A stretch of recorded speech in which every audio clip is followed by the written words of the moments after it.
Ya, saudara pemirsa, saat ini saya berada di Kampung Janggendur, lokasi kebun penanaman ubi kayu yang disponsori oleh Bapak Leonardus Deonggat Moyen sebagai aktor yang mencoba untuk bersama-sama dengan masyarakat untuk membongkar lahan ini dan membuat kebun.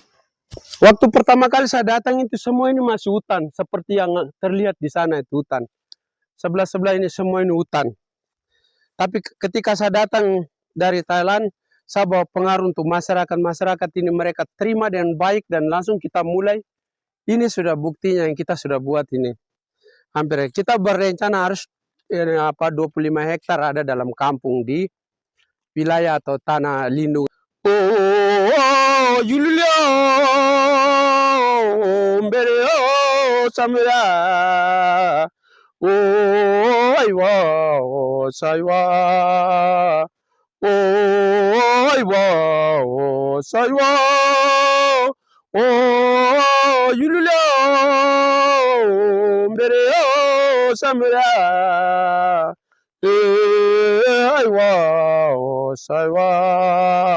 Oi wow, sai wow, mamdake pamundo, oi, oi, ao. Nama saya Leonardus Deonggat Moyen yang kemudian ada di sini karena begitu besarnya harapan masyarakat untuk bisa mencapai ekonomi yang mencukupi. Kemudian untuk menyambut Provinsi Papua Selatan yang dalam percepatan pembangunan Provinsi Papua Selatan ini memerlukan orang untuk harus bekerja untuk menyambutnya. Di Kampung Janggendur ini, itu kampung yang terletak di tengah-tengah wilayah antara Sota dan Merauke. Jadi salah satu kampung yang tertarik dengan perusahaan ubi kayu atau usaha memenuhi kuota permintaan bioetanol, mereka mau untuk bekerja ubi daripada tebu. Ya, saudara pemirsa, kembali dengan saya Urbano Satekia Violmen. Saya sekarang berada di kebun Kasbi. Saat ini ada salah satu anggota MRP yang mencoba dengan keahliannya. Mereka pergi dan melakukan studi banding. Setelah habis studi banding, mencoba datang di Kampung Janggendur dan mengajak masyarakat di kampung ini untuk bersama-sama memulai untuk membuat kebun tanah-tanah yang sekitar di Kampung Janggendur ini belum sempat dikelola. Seorang Leonardus Deonggat Moyen selaku anggota MRP yang aktif di tahun 2024 saat ini. Beliau mengajak masyarakat untuk mencoba menggarap lokasi kosong ini. Ini lokasi tanah kosong yang ada di tengah-tengah Kampung Janggendur. Leo mengajak masyarakat dengan senang hati untuk mencoba membuat kebun dan menanam sejumlah kasbi. Untuk kasbi-kasbi ini akan dijual kepada investor yang nanti akan datang dan beli. Dan saya pikir harapan seorang Leonardus, dia mencoba mengangkat semangat masyarakat untuk mencoba membuat kebun di lahan-lahan kosong. Dan ketika mereka menanam kasbi, ini tidak ada ruginya. Masyarakat akan menikmati dalam arti begini. Masyarakat akan sambil panen dan bisa konsumsi, bisa makan, dan bisa jual yang lain. Dan tanah-tanah ini akan menjadi milik masyarakat. Kalau kelapa sawit atau tebu, ketika lahannya dipakai dan otomatis sudah menjadi milik perusahaan. Tapi si orang Leo setelah pergi melakukan studi banding di beberapa negara, setelah pulang dan mencoba untuk mengajak masyarakat untuk coba membuka lahan kosong ini untuk membuat menanam kasbi, saudara pemirsa. Dan ini lahan yang sudah dibongkar dan ini menggunakan satu alat menurut keterangan dari Bapak Leo. Satu alat tapi berapa tempat yang sudah digusur, dan nanti ikuti apa yang nanti saya tampilkan. Saya berada di Kampung Yanggandur dan itu yang bisa saya melaporkan langsung dari Kampung Yanggandur. Ikuti statement atau penyampaian langsung dari Leo, Bapak Leo Deonggat Moywen sebagai anggota MRP aktif. Harapan saya itu dengan ubi kayu ini, pemerintah coba bantu kah? Bantu kita alat macam John Deere satu saja kah? Begitu. Masa selama ini saya lihat ini masyarakat tidak dibantu. Sementara masyarakat yang masyarakat di era globalisasi otonomi daerah ini sudah jadi provinsi, tapi masyarakat asli contoh Yanggandur ini tidak dapat perhatian dari pemerintah gubernur atau bupati.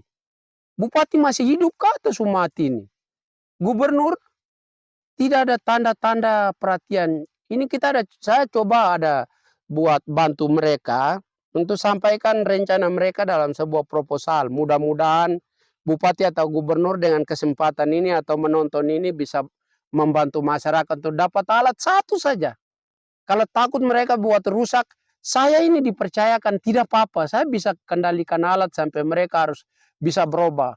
Harapan saya, yang target saya yang paling saya yakin dan percaya itu, mereka setiap 3 bulan bisa dapat 100 juta per kakak, per keluarga, per hektar.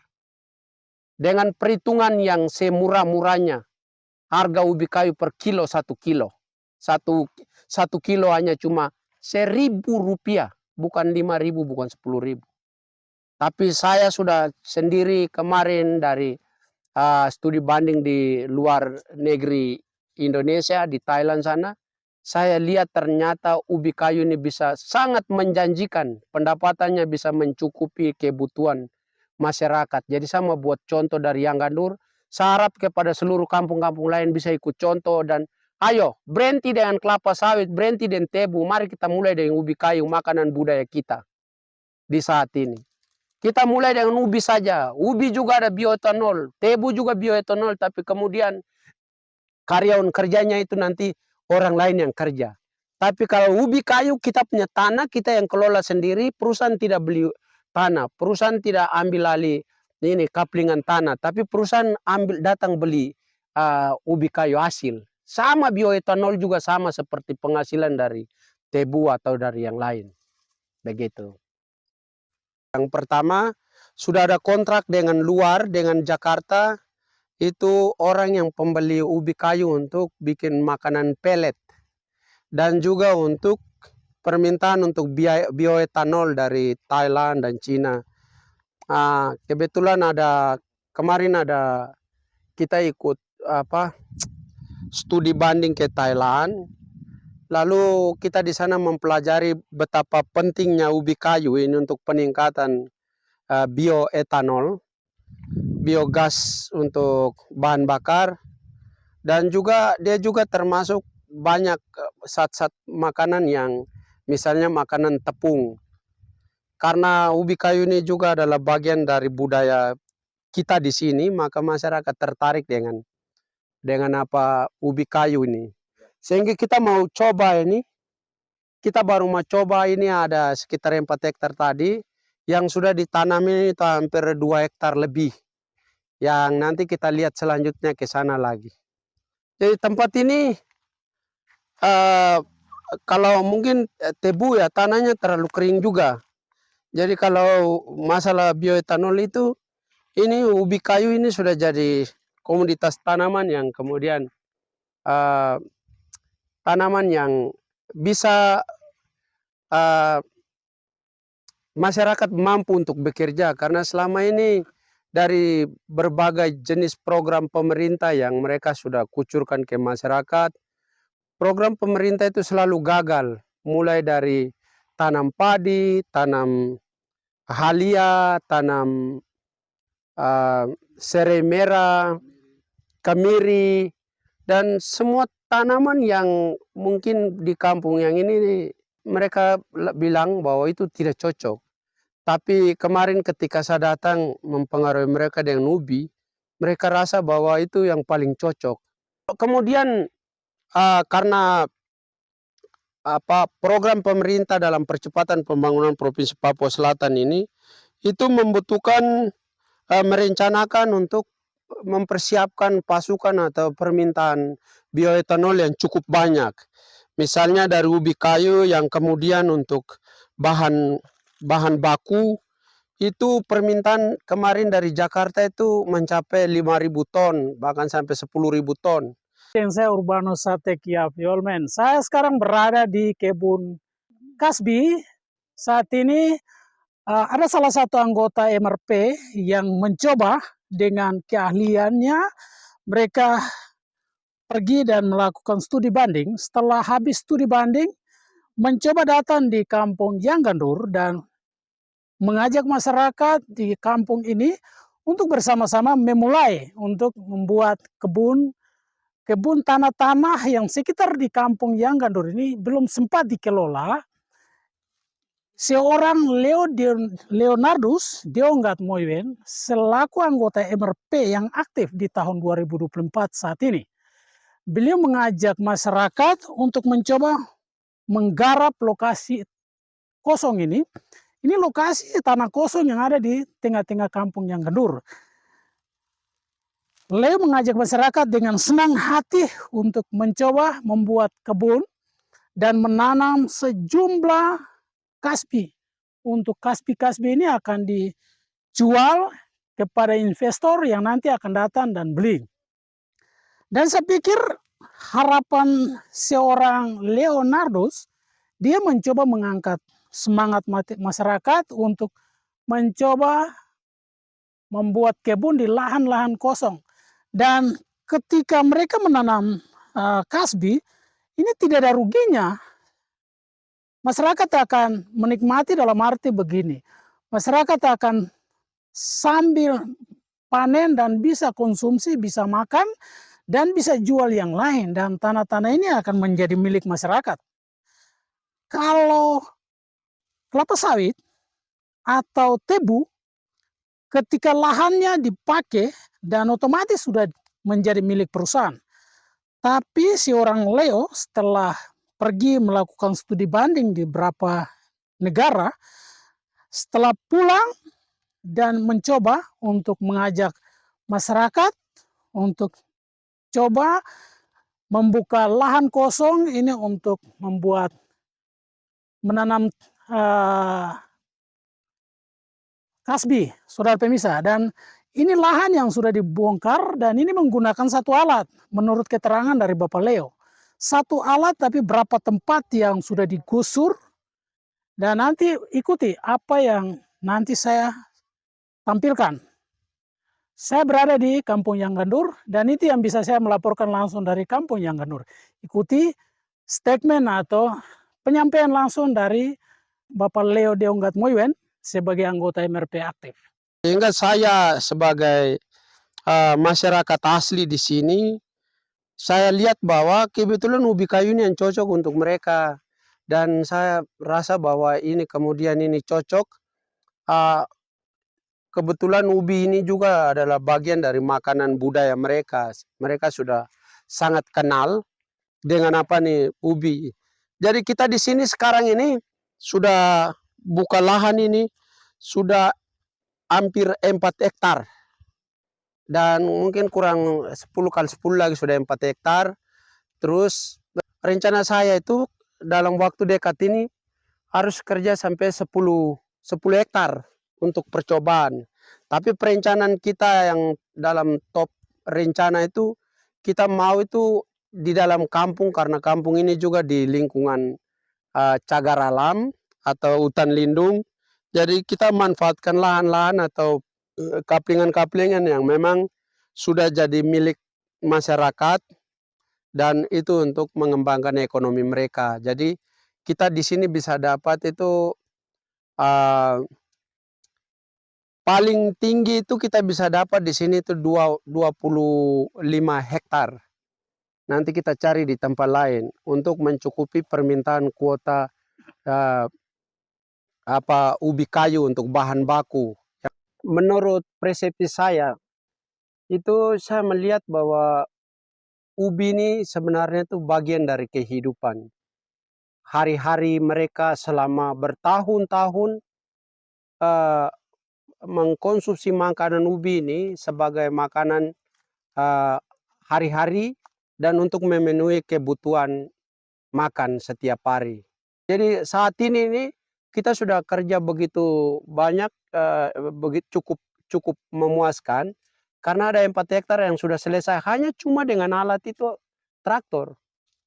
Tapi orang lain tebu, perusahaan tebu hari ini kita dengar dan lihat sendiri berapa puluh sampai ratusan unit dibawa ke sana ke perusahaan tebu. Yang akhirnya perusahaan tebu itu dia bagi kami itu mengganggu kehidupan kami di tanah kami, dusun kami karena tanah itu jadi milik mereka. Jadi alat-alat itu kalau boleh itu kita yang dapat boleh karena kalau kita masyarakat itu kita dengan satu alat kita bisa bikin sekian banyak dan dari penduduk yang ada di sini rata-rata hampir 80% sudah mengikuti kerja. Masing-masing mengambil satu hektar. 100 kali 100. Jadi masyarakat hanya cuma dengan baku ganti traktor saya itu hanya cuma 1. Tapi mereka sampai sudah hampir 3 bulan ini hanya kerja berapa 4 hektar ini karena satu alat. Terus bagaimana mereka mendapatkan modal atau bahan bakar supaya bahan bakar itu kemudian kita bisa pakai untuk luku. Tapi sudah karena saya juga kebetulan di MRP, saya punya uang sedikit, saya coba pakai untuk beli solar, mungkin beli alat-alat gerak yang lain, garam, vetsin, atau sedikit makanan untuk kita kerja pelan-pelan. Tapi kebanyakan mereka cari makan sendiri dan karena inisiatif besar atau mereka punya keinginan untuk bisa ubi ini bisa ditanam banyak-banyak dan mereka juga tertarik karena kemarin itu mereka tidak tertarik. Bukan mereka gagal ketika Bapak Romanus membantu mereka alat John Deere. Tapi karena kemudian perusahaan tidak jelas perusahaan atau usaha yang pemerintah ajukan ke masyarakat. Pemerintah menyuruh masyarakat untuk mau robah hidup mereka dengan padi gagal, dengan tebu gagal, dengan serai gagal, dengan minyak kayu putih gagal, dengan itu artinya bahwa masyarakat ini belum mampu dan belum bisa, sumber daya mereka belum paham tentang padi dan lain-lain. Dan yang paling terakhir saya harapkan kepada seluruh masyarakat jika menonton, melihat dalam kesempatan ini, saya mau ajak kepada seluruh masyarakat Papua Selatan di seluruh kabupaten, Mapi, Asmat, Bovendigul, dan Marin Besar ini. Marin Duf, Marin Dek, Marin Bob. Ayo, tinggalkan yang lain, usir mereka dan kita hanya cuma tahu saja ubi kayu makanan budaya kita. Kita bisa, karena di dalam ubi kayu menurut keyakinan saya itu, di situ ada roh Allah yang bisa hidupkan kita dan dia tidak merampas tanah. Tanah tetap milik kita, makanan tetap milik kita akan mendapatkan pakaian, semua kebutuhan yang kita ingin, kita akan dapat. Hanya cuma dengan ubi kayu. Pamdaki pamdo, woi, woi, malindaki pamda, digulake pamda, malindaki pamdo, woi, woi, malindake pamda, digulake pamda, malindake pamda, woi, woi, malindake pamda, digulake pamda, malindake pamda, woi. oh, oh. Lagu ini adalah sebuah ilustrasi dari Kondo sampai Digul, dari Malin sampai Digul. Semua masyarakat harus bersatu karena dengan persatuan ini kita harus kerja, maka dengan kerja bersama tanam ubi kita akan bersatu. Sebab lagu ini juga ada sebutan nama, arti daripada nama lewat budaya menamakan sebuah ubi, yang artinya ubi, ada ubi yang asal dari kampung ini dan kemudian sudah berkembang ke wilayah bagian barat. Jadi ubi ini dia berasal dari sini, jadi saya sudah kasih kembali dia punya rohnya kembali masuk ke dalam ubi-ubi di Yangganur.